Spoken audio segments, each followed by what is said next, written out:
Olá, você está assistindo Simplesmente Carol Gondalini e hoje é a parte 2 do bate-papo com a Adriana Godoy. Obrigada por continuar com a gente. Agora vão ser algumas informações mais práticas, vamos dizer assim, um passo a passo para a mãe. Tá bem. O que eu queria dizer para vocês que ela é a fundadora do Projeto Integrar, que é um projeto que disponibiliza gratuitamente, através de download, o material para orientação no processo de inclusão escolar no país, é isso? É, mais ou menos isso. A gente tem pistas visuais que são produzidas pelo pai dos meninos, né? E alguns colaboradores. E esse material está gratuito para download, que é um material bem utilizado para pessoas com dificuldade de comunicação. E a gente faz um trabalho de orientação também no processo de implementação da inclusão escolar, né? Esse material é legal, por exemplo, eu tenho uma escola, eu quero uma interação para os meus funcionários, educadores. Eu posso baixar e trabalhar para eles aprenderem ou é para trabalhar com a criança diretamente? Então, esse material de pista Pra quem? visual, ele é voltado para a pessoa que tem a dificuldade de comunicação. Ele é um recurso de acessibilidade, Tá, né? é um material para trabalhar mesmo. Isso, Tá, que bacana isso, né? Uhum. Esse site, e depois eu vou passar aqui para vocês, tá, gente? O site, ela dá palestra em escolas, isso eu achei muito legal. Tenho muito amigo educador, eu acredito que eles vão gostar muito disso, então eu vou passar teu e-mail também, Claro. para quem entra em contato, porque me convida que eu vou, tá, gente? Que eu vou querer participar dessa palestra.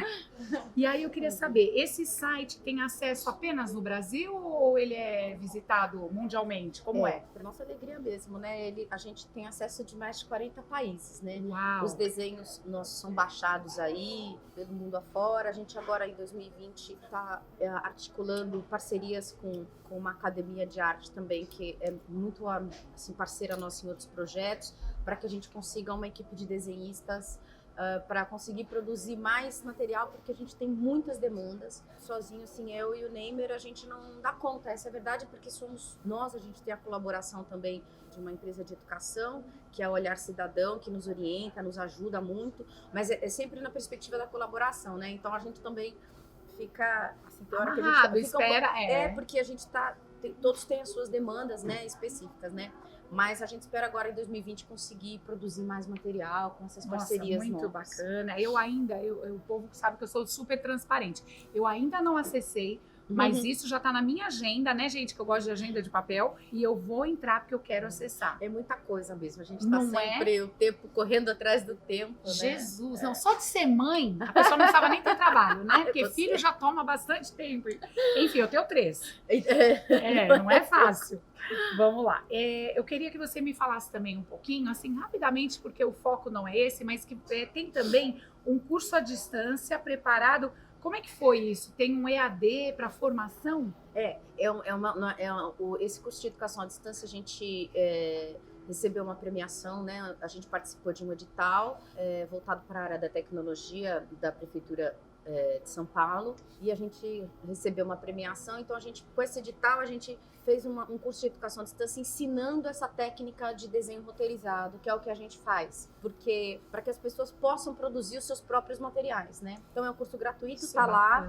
Então a gente fala das coisas específicas de autismo também, então na parte introdutória, para você ter uma ideia do que está acontecendo, e como você constrói o seu desenho roteirizado, qual a finalidade. Então ele é aberto, é uma linguagem muito fácil, acessível, né? Para familiares, para educadores, para terapeutas que utilizam esse tipo de material, como construir o seu próprio material. Porque o processo de aprendizagem, ele existe, tá, gente? Ele tem algumas limitações, mas existe o processo. Tem muita gente que pensa, é autista ou qualquer outra deficiência que não vai se desenvolver, muito pelo contrário. A gente tem um seriado agora do doutor alguma coisa, que é um autista, né? Esqueci o nome. E ele é um top gênio. Isso existe? Existe. A gente estava até falando até um pouquinho antes, geralmente assim, tem algum tempo atrás, hoje, né, já a classificação do autismo assim, ela já pensa no espectro como um todo, então a gente não determina fulano é isso ou aquilo, né, algumas terminologias elas já caíram, então a gente fala de autismo de autodesenvolvimento, autofuncionamento, ou um autismo mais grave, o autismo moderado, a gente coloca assim, né, mas com essas especificidades, assim, a gente chama de savantes, né? Savantes. E os savantes, eles têm em alguma área, eles têm uma habilidade muito extraordinária, né? Acima do normal. Mas é extraordinária mesmo. Então é aquele tipo de pessoa que você fala assim, sua data de aniversário, aí ele olha pra você em instantes e fala, em 2052, o seu aniversário cai numa terça-feira, por exemplo. Isso é uma habilidade de um savante. Você tem isso até bem comum. Você tem, por exemplo, savantes que, pessoas do espectro autista, que são savantes, que falam 7, 8 línguas, né? Assim, mas assim, começou a falar com 8 anos de idade, já falavam 4, 5 línguas, né? Você tem fluentes. Então, você tem essas habilidades extraordinárias na área da música, na área das artes também, fazendo desenhos maravilhosos, aplicando imagens incríveis, né? E esse garoto do médico, né? Ele, a gente talvez poderia falar que ele é um savante, né? Ele tem uma habilidade extraordinária numa área específica. Eu não vi o seriado também, né? Eu vejo pouco, e aí eu falo, né, que confiança, e ele acerta. A gente sabe que é um seriado, eu não vi se era baseado realmente em fatos, mas assim, eu acho que é uma habilidade, e eu fiquei imaginando, será que é por ele ser aquela coisa introspectiva, no seu mundinho, ele desenvolve muito bem alguma coisa? Você acha que tem a ver? Não. Não tem. A questão dessa sensação, né, de que vive no próprio mundo, ela é muito relacionada a como o autismo foi relatado quando ele foi descoberto, né? Mas na verdade é porque o autismo todo ser humano tem um cérebro social, né? Que é a parte do cérebro que vai ensinar as relações. Qualquer que seja a relação. O comportamento, ele é o resultado de uma interação de um indivíduo com o ambiente. Sim. Né? Então, e o cérebro social nosso, ele vai se desenvolvendo desde quando do processo de amamentação, até ao longo da vida, estabelecendo essas relações entre o indivíduo e o ambiente. Então, ele passa desde o processo do primeiro contato ocular, do bebê recém-nascido, com a mãe, né, na hora da amamentação, e essas interações. Então, todo o processo vai sendo aprendido, né, de interação social através dessas vivências. A pessoa autista, ela tem um desenvolvimento diferenciado. Não é que o desenvolvimento não ocorre. Ela ocorre, mas porém é de outra forma. Essa introspecção, ela passa a ser uma característica muito visível em algumas pessoas do espectro, porque não são em todas. Porque eles têm um interesse restrito sobre determinadas coisas. Então, que é um dos critérios de diagnóstico, né? Na questão do comportamento, você tem interesses restritos, que significa o quê? Interesse por uma coisa muito específica. Isso. Né? Isso, exatamente. Então você vê aquela criança que está sempre ali no canto, mas não é porque não há interesse no restante. Não é porque não há interesse no restante. E não é porque ele está no mundinho dele, é porque ele está entretido com algo que te exatamente, convém, né? A primeira perspectiva é pensar no interesse restrito. Ele existe um interesse restrito sobre uma coisa específica, porque o cérebro dele trabalha dessa forma. Não é que ele não queira ter interesse por outras coisas, você entende? Ele tem que aprender a ter interesse por outras coisas. Por isso que a gente fala de tratamento especializado. Porque nesse processo a gente consegue reencaminhar, vamos pensar assim, né, neurologicamente falando, construindo outros caminhos neurológicos para que o interesse restrito que ele tem sobre determinada coisa não seja a única coisa que o cérebro vai trabalhar. Ele não vai deixar de ter o interesse restrito, tá? Por determinadas coisas. Sim, mas ele vai aprender. Mas ele vai receber estímulos para que não só aquilo seja o foco principal de atenção dele, mas como as outras coisas que o circundam. Então, a gente tem muito essa ideia do interesse desse mundo próprio, porque, de alguma forma, é um mundo próprio, mas não é um mundo próprio na perspectiva de que não se interessa por outras coisas. Entendi. É porque o cérebro trabalha de uma outra forma. Entendi. Né? Então, eu acho que esse é um dos grandes desafios assim, que a gente tem, que o autista tem mesmo. Né? Com certeza. E uma coisa que você falou, então, esse já seria um sintoma. É importante a gente saber que algumas manifestações, quando eu fiz o curso do autismo com a Thaís do TK, eu queria uma régua onde falasse que de 0 a 3 é o nível 1, de 3 a 5 não existe, né? Ia ficar tão fácil, né? E de 0 a 3 ele faz isso, isso e isso. Não existe. Então, diante do TEA, né, do transtorno todo, ele pode migrar, ele pode evoluir como doença, Sim, né, sim. como déficit. A gente não fala doença, Não mas a fala gente fala como doença, transtorno. como transtorno, Isso, desculpa. imagina, não tem problema. E assim, e ele pode progredir quanto cura. Não é doença, então não é cura. Não cura, exato. Evolução. Você fala Tá vendo? Eu vou perfeito, aprendendo. Isso é ótimo, não é muito bom que a gente possa falar isso de forma Sim. muito, muito aberta, sem ter problema com as terminologias, porque elas vão mudando, os conceitos Sim. vão mudando, a compreensão vai mudando, então é importante que a gente tenha essa liberdade. Então não é cura, né? tá, gente? Porque não é doença, não tá com virose. Exato. O que é legal é a gente entender que é a evolução. Né? É. Ele pode evoluir, então Sim. ele pode diminuir Sim, esses impactos. Exatamente. E aí eu queria saber, eu acabei de ser mãe, tô percebendo algumas coisas. Quais sintomas a gente consegue perceber a partir de que idade que você às vezes passa até despercebido, ou que pode dar uma dúvida, porque é o que eu te falei, às vezes você acha que o teu filho é só tímido, introspectivo, e não é. Então, assim, sintomas mais comuns que você consegue procurar aí ajuda. Esse que você falou, tímido, o meu filho foi exatamente isso, né? Ele foi um bebê muito difícil, foi um bebê que chorava demais, demasiadamente, e depois quando ele saiu da fase de bebê, ele foi uma criança muito quietinha, muito passiva. Eu achava que era um traço de personalidade, mesmo tendo um filho primeiro já, né? O mais velho. Uhum. E depois eu comparativa, né? Exato. E depois eu fui descobrir, né?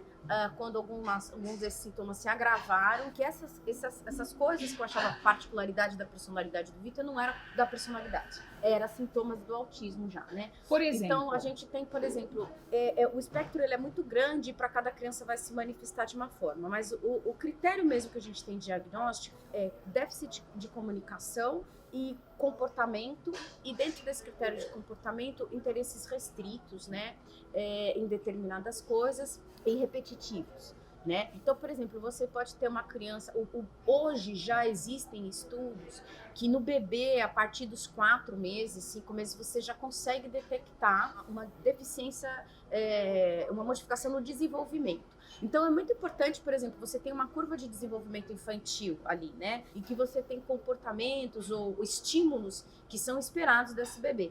Se esse bebê não tem esses estímulos, precisa ter uma investigação melhor. Por que não tem? Não quer dizer que você tem um filho autista, tá, gente? Exato. Tem que verificar, porque às vezes a criança tem no geral, uma imaturidade. Exato. Também existe, exatamente. Então não pode ter confusão. Sim, então, mas é você importante tem, por exemplo, ficar em a alerta. questão, eu acho que o principal começo é algumas coisas, é a questão do contato visual, né, que já desde bebê isso já começa a aparecer, no geral, assim, do que a gente tem visto, né, eu não falo aqui jamais como médica, a gente tem especialistas incríveis, eu tenho colegas maravilhosas, mas do que a gente tem visto, assim, nas informações e nos congressos e tal, né, então a questão dessa comunicação visual, que é muito importante, a questão sensorial, né, o autismo, uma pessoa, para ter critério de diagnóstico, ela tem que ter um transtorno sensorial, então, alguns têm hipo ou hiper, né?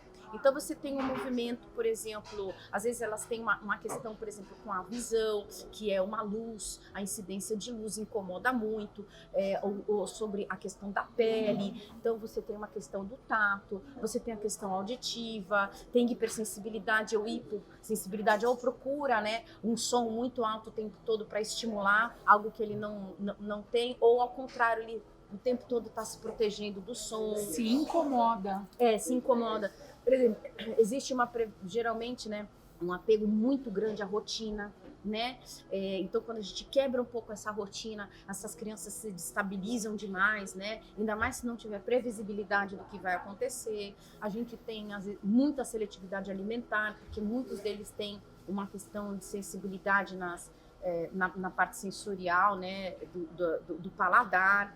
Então, não consegue com determinadas texturas. A gente tem uma questão, por exemplo, de equilíbrio. Algumas crianças têm um problema, né, no vestibular, né, que traz o equilíbrio do corpo. Então, você vai começando a observar a modificação no desenvolvimento dessa criança, são as percepções mais assim aparentes, né?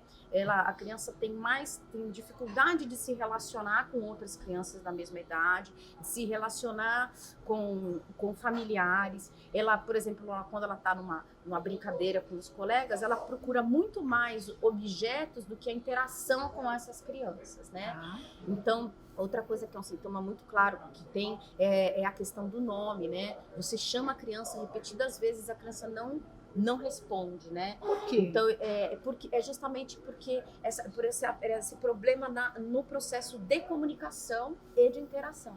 Ela escuta aquele nome e ela não conecta que aquele nome faz a referência a ela, né? Diferente, por exemplo, de um bebê. Você pega um bebê de 5 meses, 6 meses e você falar para ele, sei lá, Bruna, olha aqui, Bruninha, ela vai olhar para você. Se a criança tiver na curva de risco, né, que a gente chama, né, do transtorno do espectro autista, você vai fazer isso, dificilmente ela vai interagir com você. Ela vai continuar nessa... Agora, também vem a calhar, se for só esse problema de não olhar, fazer o exame auditivo. Sempre, não, todos os exames agora, clínicos, o primeiro, né, tem que na ser feitos. dúvida, qual o primeiro profissional que deve procurar? Neuropediatra ou psiquiatra infantil, né? Psiquiatra ou neuropediatra. São eles que podem dar o diagnóstico, né? Mas o critério, se você não tem um exame laboratorial, você faz exames laboratoriais para afastar outras possibilidades, né? Mas o exame, ele é multidisciplinar. Então, ele vai passar por uma equipe fonoaudiólogo, com certeza. Seria maravilhoso se passasse por um terapeuta ocupacional, porque ela é que vai estruturar. Que é raridade, viu, gente? Se você quer estudar alguma coisa legal e diferente, TO. É uma profissão importantíssima hoje já, né? E precisa passar, então, e por um psicólogo. Porque é uma equipe multidisciplinar que vai avaliar e vai olhar o desenvolvimento infantil, a curva do desenvolvimento infantil. E aí detectou, ok, aí a família desestabiliza um pouco. Eu vi mães que ficam bem, não é fácil. Não. A gente não aceita, eu brinco, filho, na casa dos outros, gripe não é doença, mas na casa da gente porque gripe, você não dorme, o nariz está entupido do bebê. E então eu falo que gripe na casa da gente é uma doença. Então tudo em casa tem um peso maior. Eu acredito muito nisso, desestabiliza, ok.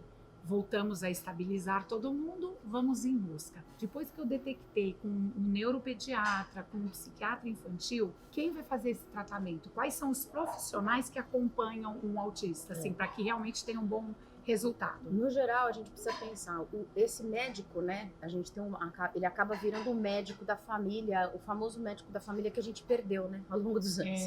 Né? Então, esse profissional, que é o psiquiatra ou neurologista, ele, junto com essa equipe multidisciplinar que fez a avaliação, que vai ver como está o desenvolvimento, ele vai orientar essa família qual é o primeiro profissional que ele precisa investir. A gente tem uma situação, como o tratamento é multidisciplinar, a gente tem sempre um problema porque é um custo muito alto. Então, como é que você vai dispor de um custo muito alto de tratamento se você às vezes só tem um dinheiro? Então, é muito importante que a família acaba, nesse ponto, acaba se gabaritando de informação para poder fazer a vez de outras áreas desses profissionais que ele não consegue Quando a mãe custear. ou o pai tem a disponibilidade, né? Que hoje em dia, às vezes, os dois trabalham e fica difícil, né? Exatamente. Então, a gente tem uma movimentação familiar que acontece muito grande. A gente precisa de aproximadamente 40 horas de estímulo para essas semanais, né? Para essas crianças. Você pode contar aí a escola, mas de estímulos direcionados na área da fonoaudiologia, para desenvolvimento da comunicação, na área da psicologia, para desenvolvimento do processo do cérebro social, né, desses outros caminhos neurológicos, a terapia ocupacional, né, então, assim, para essa intervenção até os 5 anos de idade é fundamental, né, para diminuir e ajudar essa parte sensorial, né, que desestabiliza.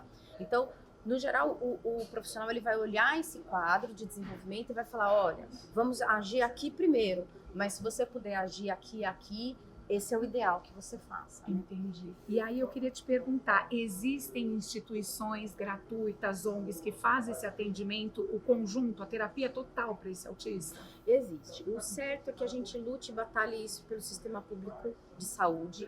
A gente tem uma política desde 2012, que é a Lei 12.764, que é a lei do autista, né? conhecida também como Lei Berenice-Piana.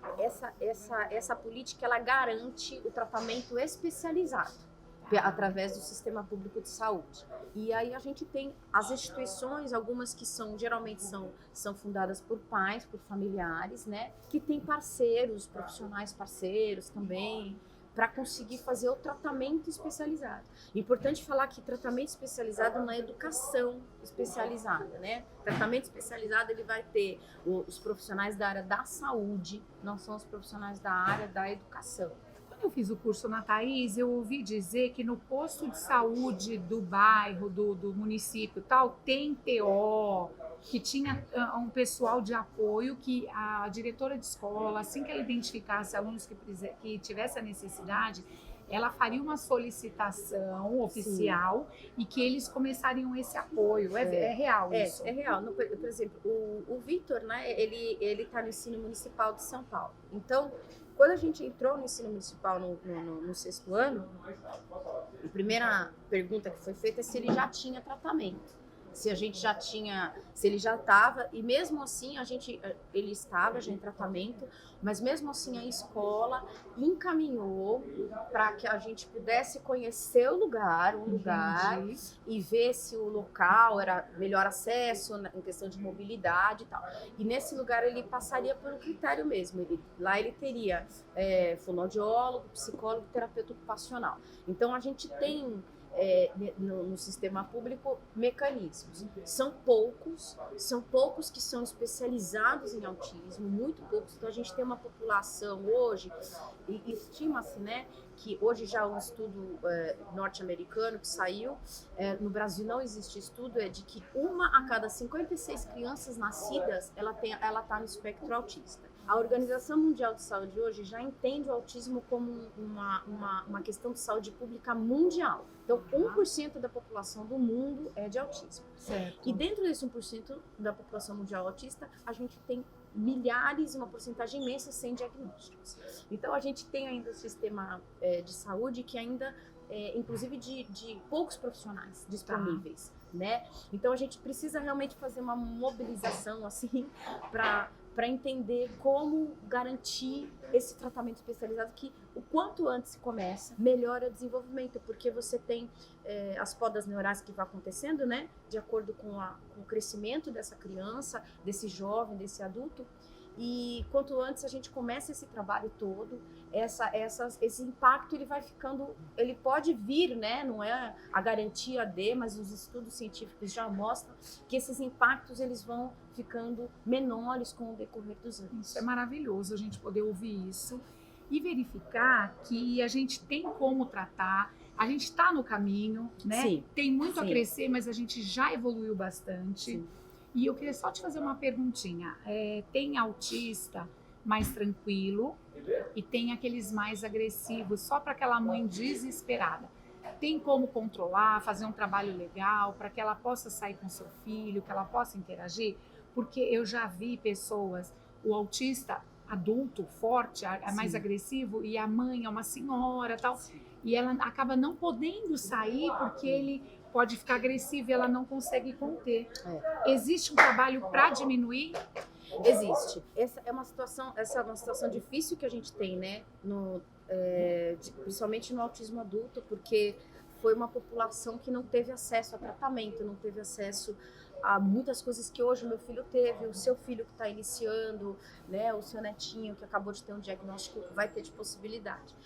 E toda a agressividade, ela também está muito relacionada ao problema da comunicação e à questão sensorial também, né? Sempre, o autista, ele não é agressivo porque ele quer agredir o outro, né? É uma manifestação do corpo, na verdade, que acabou se manifestando dessa forma e ele aprendeu a se comportar dessa forma. Né? Claro. E é possível sim, mas você precisa fazer uma força-tarefa bem intensa nesse sentido de redirecionar esse comportamento, entender o porquê desse comportamento e começar a modificar isso e fazer um trabalho para que ele tenha outra forma de se manifestar que não desse jeito, né? Então é importante assim, eu sempre falo que a gente tem o tempo a nosso favor, não é contra.